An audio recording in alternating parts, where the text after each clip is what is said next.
इस वीडियो में हम बात करने वाले हैं second inter level BSSC exam के सिलेबस के बारे में। एग्जाम की तैयारी आखिर करें कैसे, साथ ही हम बात करेंगे इसका सिलेक्शन प्रोसेस क्या है और एग्जाम पैटर्न क्या है। साथ ही हम बात करेंगे इसके डिटेल सिलेबस के बारे में जो आपको मदद करेगा कि इसकी तैयारी कैसे करें, कितना पढ़ें, क्या जरूरी है, वह आपको बहुत ही मदद करने वाला है। साथ ही हम बात करेंगे इसके क्वालिफाइंग मार्क्स के बारे में और बेस्ट बुक्स का सजेशन इसमें बताया गया है जो आपको मदद करेगा कि किस किताब को पढ़ने से आपको ज़्यादा फायदा होंगे। तो दोस्तों, मैं हूँ राजेंद्र राज, चलते हैं कुछ नया देखते हैं। बात हम करते हैं सबसे पहले सिलेक्शन प्रोसेस के बारे में। पहले हम जान लेते हैं कि इसमें टोटल वैकेंसी कितनी है। वैकेंसी बढ़ चुकी है, पहले 11,098 था, अभी हो चुका है 12,199। दोस्तों, एग्जाम जो हेल्ड किया जाएगा वो ऑफलाइन होगा। आप कहीं कहीं सुने होंगे कि ऑनलाइन होगा, ऐसा नहीं है दोस्तों, ये होगा ऑफलाइन। साथ ही प्रीलिम्स एग्जाम जो आपका होगा ऑब्जेक्टिव होगा और इसमें पीटी रिजल्ट में जो रिजल्ट आएगा टोटल आएगा 61,000 रिजल्ट आएगा, यानी कि टोटल सीट के 5 गुना रिजल्ट आएगा। दोस्तों, आप सभी जान रहे हैं इसका जो मेंस एग्जाम भी होगा वो है ऑब्जेक्टिव होगा, जिसमें आपका हिंदी भी होगा। बाकी यही सिलेबस होगा जो आपका ऑब्जेक्टिव में है, हिंदी के साथ होगा। दोस्तों, डॉक्यूमेंट वेरिफिकेशन होगा। इसके बाद अगर आप मेंस एग्जाम क्वालिफाई करते हैं तो डॉक्यूमेंट वेरिफिकेशन होगा। फिर उसके बाद स्किल टेस्ट होगा जिसमें टाइपिंग टेस्ट लिया जाएगा। टाइपिंग टेस्ट उन्हीं पोस्टों के लिए होगा जिसके लिए टाइपिंग टेस्ट अनिवार्य है। दोस्तों, result will be prepared by percentile method. जी हाँ, सामान्यीकरण मेथड से रिजल्ट तैयार किया जाएगा। आप जानते हैं सामान्यीकरण मेथड क्या है। इसका एग्जाम पैटर्न निम्न प्रकार से होगा। सबसे पहले हम ये जान लेते हैं कि इसका जो क्वेश्चन पेपर वो जनरल नॉलेज नाम से कहलाता है, सामान्य ज्ञान नाम से कहलाता है। इसके 3 सेक्शंस होंगे। 3 सेक्शंस कौन कौन से होंगे? पहला सेक्शन जो आपका है वो है जनरल स्टडीज है, दूसरा सेक्शन आपका जनरल साइंस और मैथ्स का है, और तीसरा सेक्शन आपका है जनरल मेंटल एबिलिटी, जिसे हम रीजनिंग भी कहते हैं, जिसमें होगा आपका लॉजिकल रीजनिंग होगा, नॉन वर्बल भी होगा। दोस्तों, पहले आप जान लेते हैं कि जनरल स्टडीज जो होंगे 50 क्वेश्चन होंगे उसमें, और 50 क्वेश्चन और एक क्वेश्चन के सही आंसर के लिए उसमें मार्क्स होंगे 4, जिसके आपको इसके लिए टोटल मार्क्स होगा 200। और जनरल साइंस और मैथ्स में टोटल क्वेश्चन होंगे 50, इसमें भी आपको फुल मार्क्स मिलेंगे 200। आप एक बात और जान लें, जनरल साइंस के जो क्वेश्चन होंगे जनरली लोग समझते हैं कि 25-25 हो जाएंगे 50, ऐसा नहीं है दोस्तों। आप हो सकता है कि यह क्वेश्चन 30 हो जाए और यह 20 हो जाए, हो सकता है यह क्वेश्चन 30 हो जाए यह 20 हो जाए, कम बेस हो सकता है। ऐसा कोई ज़रूरी नहीं है कि 25-25 ही हो। ज़्यादातर देखा गया है कि मैथ्स कभी ज़्यादा हो जाता है या कभी साइंस भी ज़्यादा हो जाता है। दोस्तों, हम देख लेते हैं जनरल मेंटल एबिलिटी टेस्ट में रीजनिंग में क्या है। इसमें भी 50 क्वेश्चन होंगे और इसके लिए टोटल मार्क्स है 200। इस तरह से इस एग्जाम के लिए टोटल क्वेश्चन हो जाएंगे 150 और मार्क्स जो आपको मिलेगा 600 मार्क्स मिलेगा। दोस्तों, इस एग्जाम के लिए जो टोटल समय आपको दिया गया है वो है 2 घंटा 15 मिनट, जिसमें कि ओमार सीट भरने का भी समय ऐड है। ऐसा नहीं सोचेंगे कि ओमार सीट भर लेंगे, रोल नंबर भर लेंगे, और इसमें एक पैसेज भी भरने के लिए कहा जाता है ओमार सीट में, उसके भरने के साथ टोटल टाइम मिला करके 2 घंटा 15 मिनट है। इसे ध्यान में रखेंगे। दोस्तों, इसमें निगेटिव है, 1 करेक्ट आंसर के लिए आपको मिलेगा 4 मार्क्स और 1/4 है आपका निगेटिव है, यानी कि एक रॉन्ग आंसर अगर करते हैं आप तो आपका एक क्वेश्चन में से 1 नंबर काट लिया जाएगा, सही आंसर में से काट लिया जाएगा। तो आप इस प्रकार समझ गए होंगे कि ये कितना कठिन काम है, और अगर आप अच्छा से क्रैक करना चाहते हैं तो इसकी तैयारी कैसे करें इसके बारे में वीडियो अगले स्टेप में बताया गया है। उसे गौर से देखें, वीडियो का हर स्टेप इंपॉर्टेंट है, उसे जानने का प्रयास करें। आइए हम बात करते हैं इसके डिटेल्ड सिलेबस के बारे में, पूरे विस्तार से जानने का प्रयास करते हैं। सबसे पहले हम बात करते हैं जनरल स्टडीज यानी कि जनरल अवेयरनेस के बारे में, जिसके 6 सेक्शंस होंगे। सबसे पहला सेक्शन में आपका है करंट अफेयर्स, जिसे हम समसामयिकी कहते हैं, जिसमें आपका है नेशनल और इंटरनेशनल इंपॉर्टेंट इवेंट्स के बारे में कहा जाएगा। राष्ट्रीय अंतर्राष्ट्रीय महत्वपूर्ण घटनाएं के बारे में आपका पूछा जाएगा जो करंट अफेयर्स से जुड़ा होगा। साथ ही साइंस और टेक्नोलॉजी से जो प्रोग्रेस है, साइंस और टेक्नोलॉजी में क्या खोज हो रहा है, क्या अनुसंधान हो रहा है, या इसरो द्वारा क्या किया जा रहा है, उसके बारे में सवाल पूछे जा सकते हैं। इंडियन लैंग्वेज जितने हैं भारत में, उसके लैंग्वेज से जुड़ा हुआ क्वेश्चन पूछा जाएगा। साथ ही डांस कल्चर जो है इंडिया का, उसके बारे में पूछा जा सकता है सवाल। साथ ही न्यू बुक होंगे उसके राइटर पूछा जा सकता है, और कुछ ओल्ड बुक से भी सवाल पूछे जा सकते हैं, और इसके स्क्रिप्ट के बारे में भी सवाल पूछा जा सकता है, किस भाषा में कौन सा स्क्रिप्ट चलता है। अवार्ड्स होते हैं, पुरस्कार होते हैं, उसके बारे में सवाल आते हैं, जैसे कि भारत रत्न है, नोबेल प्राइज है, उसी के बारे में सवाल होंगे। और हु इज हु, भारत हो या बिहार हो, अभी वर्तमान में कौन क्या है, कौन राष्ट्रपति, कौन प्रधानमंत्री, कौन राज्यपाल, कौन मुख्यमंत्री है, उससे भी जुड़े हुए सवाल पूछे जा सकते हैं। उसे हम गौर कर लेंगे, उसके लिस्ट बना लेंगे, उसके नोट्स बना लेंगे तो बहुत ज़्यादा अच्छा रहेगा। कहीं भी रहेंगे यह सिलेबस को जान लीजिए, आप मोबाइल के हेल्प से भी पढ़ सकते हैं। दोस्तों स्टेट हो, चाहे कंट्रीज़ हो, चाहे इसके कैपिटल्स हो या इसकी करेंसीज हो, इसे आपको जानना पड़ेगा। और मुख्य मुख्य कंट्रीज़ के कैपिटल्स या उसकी मुद्राएं, करेंसीज जानना पड़ता है। दोस्तों साथ ही खेल और उससे जुड़े हुए पर्सन है उसके बारे में सवाल पूछे सकते हैं। जो आधुनिक खेल हुए हैं उसके विजेता कौन है, जैसे क्रिकेट अभी वर्ल्ड कप 23 चल रहा है, उससे जुड़े हुए सवाल पूछे जा सकते हैं। और उसके बाद इसके बेस्ट बुक्स के बारे में आप जानना चाहते हैं तो बेस्ट बुक्स में ऊंची उड़ान करंट अफेयर्स एक बुक आती है, बहुत ही बेहतरीन किताब है। यह किताब आप ज़रूर से ज़रूर पढ़ें। यह किताब जनरली पटना में मिलता है, संजय बुक सेंटर से इसे खरीद लें, बहुत ही ज़्यादा अच्छी किताब है। साथ ही अगर आप उपलब्ध नहीं कर पा रहे ये किताब तो जनरली आप प्रतियोगिता दर्पण भी पढ़ सकते हैं या फिर सामान्य ज्ञान दर्पण भी पढ़ सकते हैं। मंथली मैगजीन आती है और अर्धवार्षिक भी आती है, एग्जाम के समय अर्धवार्षिक खरीद लें तो ज़्यादा लाभदायक होगा। सेकेंड सेक्शन में इंडियन हिस्ट्री यानी कि भारतीय इतिहास। इसके अंतर्गत आपको सवाल पूछे जाएंगे एंशिएंट इंडिया से, मिडाइवल इंडिया से। उसके बाद जो आपके सवाल होंगे कुछ मॉडर्न इंडिया से होंगे। मॉडर्न इंडिया से ज़्यादा सवाल पूछे जा सकते हैं। ज़्यादा जो चांस होता है कि सवाल आपको इंडिपेंडेंस मूवमेंट से सवाल पूछे सकते हैं, भारतीय स्वतंत्रता आंदोलन से पूछे जा सकते हैं। और साथ ही आपको जो सवाल होंगे स्वतंत्रता संग्राम में बिहार का क्या योगदान है, यानी कि बिहार से जुड़े हुए सवाल आपको पूछे जा सकते हैं। इसके चांसेस काफ़ी ज़्यादा है, अक्सर पूछा भी गया है, आप इसे ध्यान देंगे।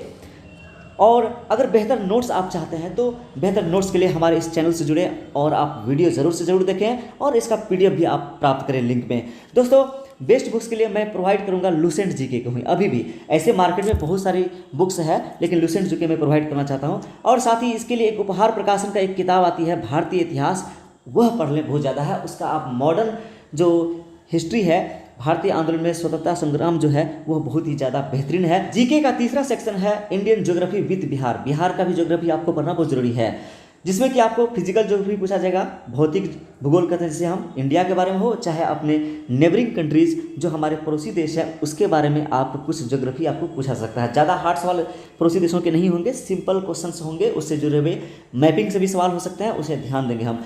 साथ ही इंडियन फिजिकल स्ट्रक्चर जो हमारा है, भारतीय भू आकृति, कहाँ कैसी आकृति है, कहाँ पहाड़ी है, कहाँ पठार है, वह जानना है आपको। साथ ही ड्रेनेज सिस्टम जो है, अपवाह तंत्र, इंडियन सॉइल, उसके बारे में जानने की बहुत आवश्यकता है, इससे जुड़े हुए सवाल आते ही हैं। वेदर एंड क्लाइमेट के बारे में जानना आपको, कहाँ की मौसम कैसी है, कहाँ की जलवायु कैसी है, उसे जानना है, उससे जुड़े हुए प्रश्न को जानना है। फॉरेस्ट और इंडियन फॉरेस्ट रिपोर्ट 2021 के बारे में जानना है, वह नोट से कहीं भी उपलब्ध हो जाएगा, आपको मेरे ही नोट्स पे आपको मिल सकते हैं। साथ ही इकोनॉमिकल ज्योग्राफी जो आपका है इंडिया का, उसे पढ़ेंगे हम, बहुत ही ज़रूरी है। और एग्रीकल्चर जैसे आपका इरिगेशन है, एनिमल हस्बेंड्री है, पशुपालन, और मिनरल्स खनिज के बारे में है या उद्योग के बारे में है, यह पढ़ेंगे। इससे आपको करंट की भी जानकारी हो सकती है।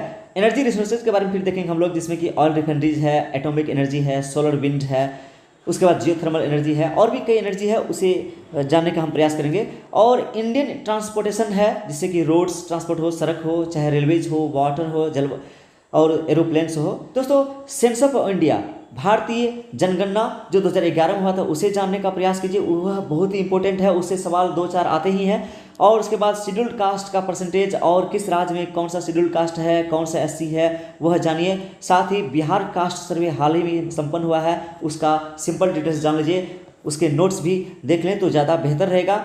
और मैं इसके लिए कुछ बुक्स प्रोवाइड करूंगा, तो लुसेंट जीके में ज्योग्राफी दिया हुआ है, वह किताब पढ़ लें तो बहुत ही ज़्यादा अच्छा है। और बिहार इम्तियाज़ अहमद का जो है, जिसमें ज्योग्राफी भी दिया हुआ है, वह किताब जरूर पढ़ लें। साथ ही आपके पास गूगल है या सिलेबस है, उसे देखें तो बहुत ही ज़्यादा अच्छा रहेगा। चौथा सेक्शन में है इंडियन पॉलिटी, भारतीय राज व्यवस्था, जिसमें कि सवाल होंगे आपको संविधान का निर्माण से जुड़े हुए सवाल होंगे, जिसमें कि प्रमुख समितियां बनाई गई थी, भारतीय संविधान के स्रोत, किस देश से कौन सा भाग लिया गया है, वह देख सकते हैं, आप जान सकते हैं। मूल अधिकार, मौलिक कर्तव्य, इसे भी जानने का प्रयास कीजिए। राज्य के नीति निर्देशक शब्द, इससे जुड़ा हुआ सवाल तो आते ही आते हैं, कोई एक सवाल जरूर रहेगा। संघ की सरकार, जैसे कि राष्ट्रपति, उपराष्ट्रपति, मंत्रिपरिषद, प्रधानमंत्री के बारे में जानिए। और भारत की संसद, साथ ही इसकी राज्यसभा, लोकसभा के बारे में जानिए। और राज्य सरकार, जहाँ की राज्यपाल, मुख्यमंत्री, विधान परिषद, विधानसभा, पंचायती राज से सवाल होंगे ही होंगे, इसे जानिए जरूर। संविधान के प्रमुख संशोधन जो हुए हैं उसे जानने का प्रयास कीजिए, सारे लिस्ट आपको मिल जाएंगे। साथ ही उच्च न्यायालय, भारत के राष्ट्रीय प्रतीक के बारे में जानने का प्रयास कीजिए, जो इंपॉर्टेंट सिलेबस है इसके लिए। और यह आपको सारे नोट्स प्राप्त हो जाएंगे लुसेंट जीके से, और मेरे नोट्स से भी प्राप्त हो जाएंगे, जो यूट्यूब पर भी आपको मिल जाएंगे। 5वें सेक्शंस में है economy of India and Bihar. Bihar का इकोनॉमी और उसकी अर्थव्यवस्था, भारत की अर्थव्यवस्था को जानिए। जो इससे भी जुड़े सवाल पूछे जा सकते हैं, जो जनरली करंट बेस्ड क्वेश्चंस होते हैं। और इकोनॉमिक सर्वे ऑफ इंडिया भी देख सकते हैं, ये आपको प्राप्त हो जाएगा।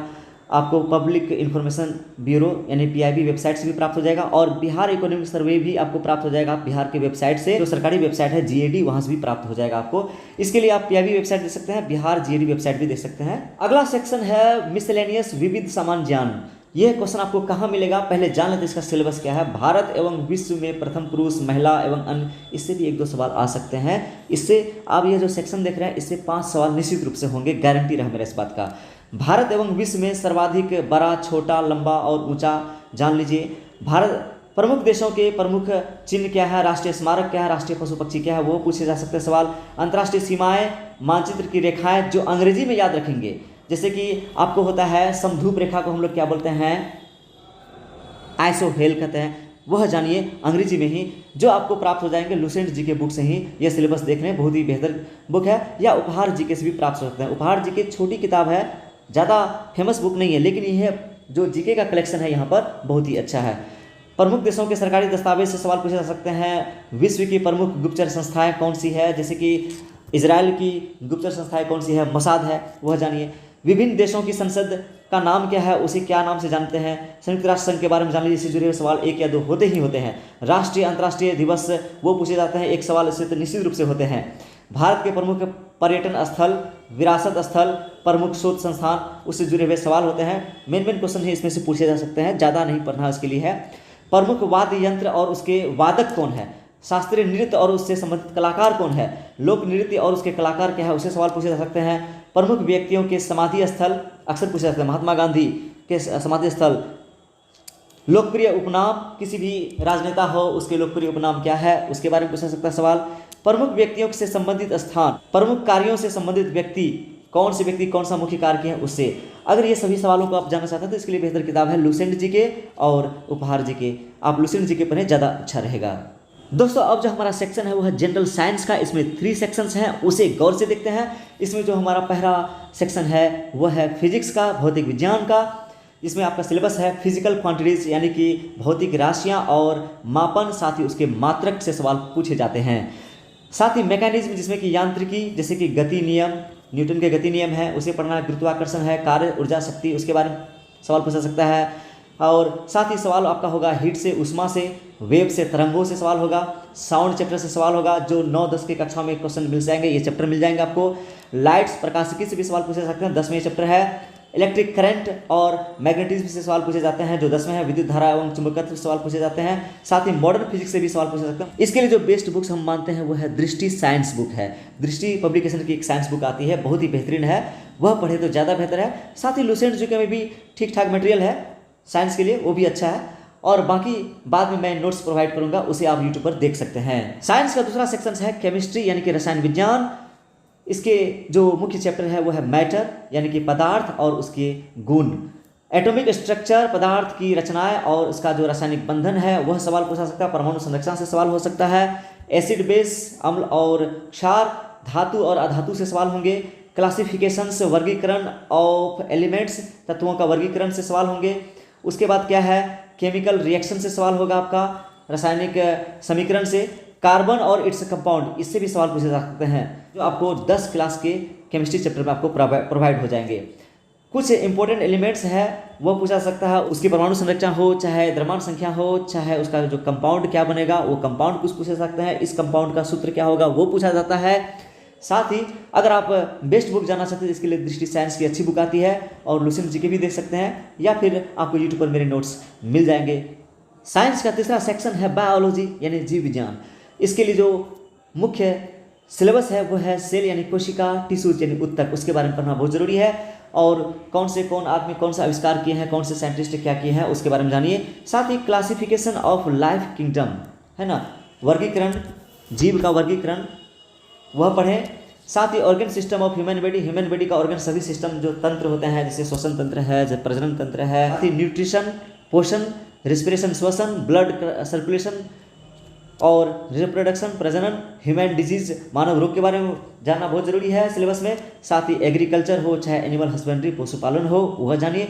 और साथ ही हम एनवायरमेंटल साइंस पर्यावरण विज्ञान के बारे में जानने का प्रयास करेंगे। अगर ये सभी नोट्स आपको मिल जाएंगे दृष्टि साइंस की बुक में, बहुत ही अच्छी किताब है। साथ ही लुसेंट जी के पढ़ सकते हैं या फिर मेरे नोट्स मिलेंगे आपको यूट्यूब पर। दोस्तों यह जो सेक्शन है वो है मैथमेटिक्स का, इसमें 7 सेक्शंस है। पहला सेक्शन पे हम बात करेंगे, यूनिट है आपका एरिथमेटिक, जिसे हम अंक गणित कहते हैं। इसमें आपका होगा संख्या पद्धति से जुड़ा सवाल होगा, उसके प्रकार होंगे, साथ ही इसके जनरल फॉर्म क्या होते हैं वह देखना बहुत जरूरी है। और उसके बाद जो सवाल होगा आपका सरलीकरण से, बोडमा से जुड़ा हुआ सवाल होगा, इसकी संक्रियाएं कौन सा वर्क पहले करेंगे, और फ्रैक्शंस का वर्क होगा और डेसिमल का वर्क होगा, उसे देखना बहुत जरूरी है। और उसके बाद हम क्यूब एंड स्क्वायर के बारे में देखेंगे और उसके रूट्स के बारे में जानेंगे। उसके बाद है आपका एचसीएम एलसीएम से जुड़े सवाल होंगे, रेशियोज एंड प्रोपोर्शन से जुड़े हुए सवाल होंगे, अनुपात और समानुपात, साथ ही होगा उसमें साझेदारी से जुड़ा हुआ सवाल होगा। उसके बाद क्या है आपका एवरेज यानी औसत या माध्य, उम्र हो चाहे बाइनरी नंबर्स हो, इससे जुड़ा हुआ सवाल होगा। उसके बाद परसेंटेज, प्रतिशतता, लाभ हानि, चक्रवृद्धि ब्याज, साधारण ब्याज से जुड़ा हुआ सवाल होगा, मिश्रण से जुड़ा हुआ सवाल होगा, कार्य और समय से जुड़ा हुआ सवाल होगा, कार्य और मजदूरी से जुड़ा हुआ सवाल होगा, और नल और हद से जुड़ा हुआ सवाल होगा। उसके बाद है आपका समय और दूरी, चाल, साथ ही रेल का हो चाहे नाव एवं धारा हो, उससे जुड़ा हुआ सवाल होगा मैथ्स में। उसके बाद प्रोग्रेशन होगा, जो कि एरिथमेटिक प्रोग्रेशन हो सकता है, ज्योमेट्रिक हो सकता है और हार्मोनिक प्रोग्रेशन भी हो सकता है। बहुत ही इंपॉर्टेंट है। अगर आप पढ़ना चाहते हैं तो आर एस अग्रवाल की मैथ्स पढ़ लीजिए, नवीन अंक गणित, साथ ही सगीर अहमद की एक बुक आती है उसके मैथ्स पढ़ लें। और आप अगर 9th 10th की किताब भी देख लेते हैं कुछ, तो बहुत ही ज़्यादा अच्छा रहेगा। मैथ्स का दूसरा सेक्शन है एलिमेंट्री एल्जेब्रा, जिसको हम कहते हैं प्राथमिक बीजगणित, जिसमें आपको पदों के बारे में सवाल होंगे, एक पदी, द्विपदी, त्रिपदी, व्यंजक से जुड़े हुए सवाल होंगे, है ना, और इसके प्रकार जो होंगे उससे जुड़े हुए सवाल होंगे। साथ ही पॉलिनोमियल्स पहचानने के लिए पूछा सकता सवाल, यह है पॉलिनोमियल है या नहीं, बहुपद और उसकी पहचान के बारे में सवाल होंगे, इसकी संक्रियाएं, जोड़ घटा गुणा भाग भी इससे जुड़ा हुआ सवाल होगा। साथ ही होगा आपका रैखिक समीकरण, एक वेरिएबल्स में या 2 वेरिएबल्स में, एक चर या 2 चर में आपका होगा। उसके बाद आपका द्विघात समीकरण होगा, और उसके बाद होगा लीनियर इनइक्वेशंस, यानी कि असमानताएं, रैखिक असमानताएं से जुड़ा हुआ समीकरण होगा। वह सवाल आप पढ़ेंगे एलिमेंट्री अलजेब्रा में। जो आपको सवाल इससे जुड़े हुए मिलेंगे आपको आर एस अग्रवाल की बुक में, जो नवीन अंक गणित है उसमें मिल जाएंगे, या फिर प्लेटफॉर्म की जो बुक आती है रुक्मिणी प्रकाशन की, उसमें भी आपको गाइड के रूप में मैथमेटिक्स के सिलेबस आपको मिल जाएंगे। मैथ्स का तीसरा सेक्शन में है जियोमेट्री यानी ज्यामिति, जिसमें आपको बिंदु हो चाहे रेखा हो, किरण हो, कोण हो, उसके प्रकार हो, चाहे त्रिभुज हो या उसके प्रकार हो, उससे जुड़ा हुआ सवाल होगा। चतुर्भुज है उसके प्रकार होंगे, जैसे कि समांतर चतुर्भुज, आयत, वर्ग, ये सब प्रकार हैं उनके। वृत्त से जुड़ा हुआ सवाल होगा, उसका क्षेत्रफल होगा। पॉलीगन होगा, पॉलीगन बहुभुज से जुड़ा हुआ सवाल होगा। उसके बाद क्या है आपको कंग्रुएंस यानी कि सर्वांग समता और समरूपता से जुड़ा हुआ सवाल होगा। उसके बाद आपका होगा कोऑर्डिनेट ज्योमेट्री यानी कि निर्देशांक ज्यामिति, 10 क्लास की किताब में भी आपको है, मिल जाएगा। साथ ही आपका जो ऑर्डिनेट, इसका बिंदु को जानिए, उसके डिस्टेंस फार्मूला को जानिए, और स्लोप ढलान का फार्मूला जानिए, और मिड पॉइंट फार्मूला भी क्या होगा वह जानिए, उससे जुड़ा हुआ सवाल जानिए। और इसके लिए बेस्ट बुक्स आपका होगा आर एस अग्रवाल की नवीन अंक गणित, या फिर प्लेटफॉर्म की बुक पढ़ लें, या फिर इससे भी नहीं हो पाता तो आप 10 क्लास की बुक खरीदें, या 9 क्लास की बुक आप टेक्स्ट बुक पढ़ें, तो आप ज़्यादा समझ पाएंगे। मैथ्स के चौथे सेक्शन में है मेंसुरेशन यानी कि क्षेत्रमिति, जिसमें आपको सवाल होगा area of volumes, area and volumes of, यानी कि क्षेत्रफल और आयतन पूछा जाएगा। किसके बारे में? तो ट्रायंगल्स के क्षेत्रफल और आयतन होगा। क्वाड्रिलेटरल चतुर्भुज का होगा आपको क्षेत्रफल और आयतन, जैसे कि आपको समांतर चतुर्भुज, सम चतुर्भुज, आयत, वर्ग, समलंब चतुर्भुज, पतंग हो, वृत्त हो, घन हो, घनाभ हो, इससे जुड़ा हुआ सवाल होगा आपको मेंसुरेशन में। इसके लिए बेस्ट बुक से आर एस अग्रवाल की नवीन गणित है, जो कम्पिटिटिव है, और प्लेटफॉर्म की भी बुक आप पढ़ सकते हैं, जो रुक्मिणी प्रकाशन की आती है। साथ ही आप 10th की बुक दे सकते हैं। मैथ्स का 5वां सेक्शन है ट्रिग्नोमेट्री यानी कि त्रिकोणमिति, जिसमें आपको रेशियो ऑफ इक्वेशंस या आइडेंटिटीज से सवाल पूछे जा सकते हैं, अनुपात और सर्वसमीकाएं। चूँकि आप जानते हैं त्रिकोणमिति में 6 अनुपात होते हैं, जैसे कि आप साइन थीटा, कोस थीटा, ये जो पढ़ते हैं 6 होते हैं, और इससे जुड़ा हुआ सर्वसमीकाएं यानी कि आइडेंटिटीज थ्योरीज जो होते हैं, यानी कि इसको हम लोग कहते हैं कि सिद्ध करने वाला जो टर्म्स होता है, जैसे कि sine square theta plus cos square theta equals 1 होता है, उससे जुड़ा हुआ सवाल होगा। उसके बाद रेशियो ऑफ सप्लीमेंट्री, जैसे कि साइन 90 माइनस थीटा हो, चाहे साइन 180 प्लस थीटा हो, इससे जुड़ा हुआ सवाल इसमें पूछा जा सकता है। और इसके लिए जो बेस्ट बुक्स होगी आपको आर एस अग्रवाल की नवीन अंक गणित है, या प्लेटफॉर्म की किताब पढ़ लें तो बहुत ज़्यादा बेहतर रहेगा। मैथ्स के 6 सेक्शंस में है आपको सांख्यिकी यानी कि स्टैटिस्टिक्स, जिसमें कि आपको माध्य हो, माध्यिका हो, और बहुलक से जुड़ा हुआ सवाल पूछा जा सकता है, जिसमें कि आपको अवर्गीकृत आंकड़ों का पूछा जाएगा जनरली, आपको वर्गीकृत आंकड़ों का जनरली नहीं पूछा जाता है। अगर वर्गीकृत आंकड़ों का जनरली आपको क्या होगा, इसमें दंडालेख होगा, आयत चित्र होगा, वृत्त चित्र रहेगा, बहुभुज रहेगा, ये बना हुआ रहेगा। उससे क्या इन्फॉर्मेशन निकलता है आप उसे निकालेंगे, खोजेंगे, वैसे सवाल इसमें पूछे जाते हैं। इसके लिए बेहतर किताब होगी आपको RS अग्रवाल की नवीन गणित, या फिर प्लेटफॉर्म की किताब, और या फिर 9th-10th के लिए क्लास 10th बुक की किताब आपको बहुत ही अच्छा रहेगा। दोस्तों मैथ्स का जो 7th चैप्टर वो है प्रोबेबिलिटी, जिसको हम लोग हिंदी में कहते हैं प्रायिकता, जिसमें आपको सवाल होंगे क्वाइन बेस्ड होगा, यानी कि सिक्का जब उछाला जाता है तो हेड आने की क्या संभावना, ऐसे सवाल होंगे। साथ ही डैश उछाला जाएगा, जैसे कि लूडो का पासा होता है, अगर आप उछालते हैं तो 6 आने की क्या संभावना होगी, या फिर सम संख्या आने की क्या संभावना होगी, ऐसे सवाल होंगे। साथ ही कलर बॉल बेस्ड होगा, जैसे बॉल दे देगा आपको 3 बॉल और किसी झोला में रखा हुआ है, एक इतना लाल है, इतना हरा है, इस तरह से जुड़े हुए सवाल होंगे। इसकी प्रायिकता या संभाविता क्या है वह निकालने के लिए पूछा जा सकता है। उसके बाद होगा आपका प्लेइंग कार्ड्स बेस्ड सवाल होंगे। आपको ताश की गड्डी में अगर एक्का निकालते हैं तो एक्का निकालने की क्या संभावना है, अगर चौका आने की क्या संभावना है, लाल कलर कार्ड आने की क्या संभावना है, ऐसे सवाल पूछे जा सकते हैं। इसके लिए जो बेस्ट बुक्स होगी RS अग्रवाल की नवीन गणित है, या फिर प्लेटफॉर्म की किताब होगी, या फिर 9th और 10th की जो क्लास बुक है मैथमेटिक्स की, वह बहुत ही बेहतर है। तो हम आ गए हैं सिलेबस के लास्ट पर, जो आपका तीसरा सेक्शन C सेक्शन है, जो है जनरल मेंटल एबिलिटी का है, जिसमें रीजनिंग है, जिसमें आपको सवाल होंगे chapter wise coding, decoding, analogy, सादृश्यता। साथ ही सवाल होंगे आपको वर्गीकरण से जुड़ा हुआ सवाल होगा, नंबर सीरीज से सवाल होगा, अल्फाबेट सीरीज से जुड़ा हुआ सवाल होगा, डायरेक्शन सेंस टेस्ट से सवाल होगा, जिसमें कि डिस्टेंस आधारित भी होगा, और ब्लड रिलेशन से जुड़ा हुआ सवाल होगा। उसके बाद इसमें पजल पहेली होंगे, कैलेंडर से जुड़ा हुआ सवाल होगा, जैसे कि इतना तारीख को इतना वह दिन था तो फलाना तारीख को कौन सा दिन होगा। क्लॉक घड़ी से जुड़ा हुआ सवाल होगा, क्यूब और डाइस से जुड़े हुए सवाल होंगे, फिगर इसमें बना रहेगा, इसके पीछे कौन सा अंक आएगा, इस तरह से जुड़ा हुआ सवाल होगा। सीटिंग अरेंजमेंट, डाटा सफिशिएंसी, यानी कोई डेटा दे देगा, यह किसी भी आंकड़े को प्राप्त करने के लिए पूर्ण है या नहीं, वह पूछा जा सकता है सवाल। स्टेटमेंट कंक्लूजन से जुड़ा हुआ सवाल होगा, यानी कि कथन और निष्कर्ष। उसके बाद क्या एसम्पशन एंड रीजन, कथन और कारण से जुड़ा हुआ सवाल होगा। उसके बाद सिलोगिज्म होगा, सिलोगिज्म बहुत ही इंपॉर्टेंट है, ये पूछा ही जाता है। इसके अंदर सवाल कैसे होते हैं, जैसे सभी आम फल है, सभी आम केला है, या सभी आम कलम है, इस तरह से जुड़े हुए सवाल होंगे। उसके बाद वेन डायग्राम से जुड़ा हुआ सवाल होगा, इसमें फिगर होगा, वेन डायग्राम से जुड़ा हुआ सवाल इसमें पूछा जा सकता है। उसके बाद इनइक्वेशंस से जुड़ा हुआ सवाल होगा, बहुत ही इंपॉर्टेंट है। साथ ही नॉन वर्बल रीजनिंग होंगे, इसमें 10 चैप्टर्स होते हैं, फिगर बेस्ड रीजनिंग होगा, वह प्रैक्टिस कर ले तो ज़्यादा अच्छा रहेगा। इसके लिए जो किताब है RS अग्रवाल की एक रीजनिंग बुक आती है, जनरली इंग्लिश मीडियम में आती है, अब हिंदी मीडियम में आने लगी है, वह देख लें। और सबसे अच्छी किताब तो मैं मान रहा हूँ दीपक कुमार की एक रीजनिंग किताब आती है परफेक्ट रीजनिंग, वो बहुत ही बेहतर, इसमें सारे चैप्टर इंक्लूड है और किताब भी महंगी नहीं है, वह देख ले तो बहुत ही ज़्यादा अच्छा रहेगा। जो नहीं पढ़े कभी भी रीजनिंग, उसके लिए तो मैं यही प्रोवाइड करूँगा, बहुत ही बेहतर किताब है। आइए हम बात करते हैं क्वालिफाइंग मार्क्स के बारे में। यह जो क्वालिफाइंग मार्क्स है, यह सिर्फ आपका क्वालिफाइंग नेचर है, यह मार्क्स आपको लाना ही लाना है, और यह मेरिट के लिए नहीं माना जाता है। अगर आप यह मार्क्स लाते हैं तो आप पास कहलाएंगे। अब आपको इसमें क्या होगा, कंपटीशन में आना होगा, अब उसके बाद हाईएस्ट से हाईएस्ट मार्क्स उठाएंगे, ऊपर से उठाया जाएगा, तब आप जाकर के मेरिट में आते हैं तो आपको रिजल्ट बनेगा। इस प्रकार से पहले हम जान लेते हैं कि आपका आखिर क्वालिफाइंग मार्क्स क्या होना चाहिए। अगर यह मार्क्स आप नहीं उठा पाते हैं तो आपका मार्क्स गिना ही नहीं जाएगा क्वालिफाइंग मेरिट में। तो दोस्तों जनरल कैटेगरी की जो क्वालिफाइंग नेचर है वो 40% है। टोटल मार्क्स तो आप जानते हैं कि 600 है, तो 600 में आपको मार्क्स लाना होगा 240 जनरल कैटेगरी के लिए। और BC कैटेगरी जो है वो जो 36.5% है, यानी कि 219 मार्क्स लाना होगा 600 में से। और EBC कैटेगरी जो है 34% इसके लिए है, यानी कि 204 मार्क्स लाना होगा इसके लिए। SC ST जो है, चाहे फीमेल कोई भी कैटेगरी का हो, चाहे कोई भी हो, चाहे दिव्यांग हो, कोई भी कैटेगरी का, सबके लिए SC ST लगा करके वो 32% पासिंग मार्क्स इसके लिए रखा गया है, यानी कि उसको 600 में से 192 मार्क्स लाना होगा, तभी जाके वो क्वालिफाई करेंगे। इसके बाद फिर उसको मेरिट में आना होगा, कंपटीशन होगा। अगर मेरिट अगर कम भी बनता है, अगर बच्चे कम पास हो रहे हैं तो ये क्वालिफाइंग मार्क्स होना बहुत ही ज़रूरी है। अगर ये नहीं रहेगा तो उतना सीट वो नहीं भी ले सकता है, उसकी इच्छा है, ये अनिवार्य है। दोस्तों अब सबसे इंपॉर्टेंट है कि आखिर हम इस एग्जाम की तैयारी करेंगे कैसे, हाउ टू प्रिपेयर।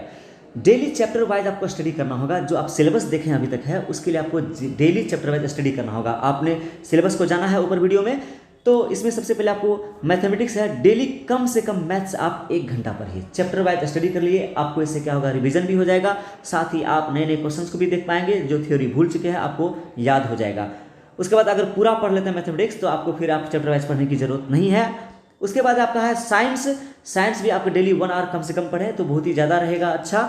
उसके बाद आपका क्या है, रीजनिंग है, रीजनिंग आप भी 1 आवर पढ़ें कम से कम। रीजनिंग ऐसा है कि आप अगर पढ़ लेते हैं, समझ लेते हैं तो वो हमेशा के लिए आपको याद रह जाएगा, इसको रिवीजन करने की जरूरत नहीं पड़ेगी। लेकिन साइंस तो आपको रिवीजन करना पड़ेगा, भूल भी जा सकते हैं।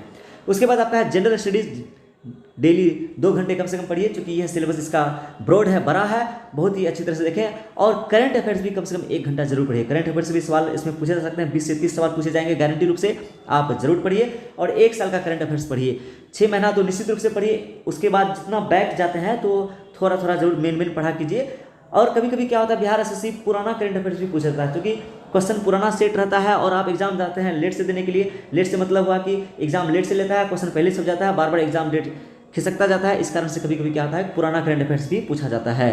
उसके बाद आपका प्रैक्टिस सेट आपको बनाना है। जब आप पूरा सिलेबस कवर कर लेते हैं, पढ़ लेते हैं, ये जल्दी ही पढ़ लीजिए इसको 1-1.5 महीना के अंदर, 2 महीना के अंदर, क्योंकि एग्जाम जो होने वाली है आपको फरवरी से लेकर के मार्च के बीच में संभावना है। फरवरी से मार्च के बीच में इसकी एग्जाम की संभावना है।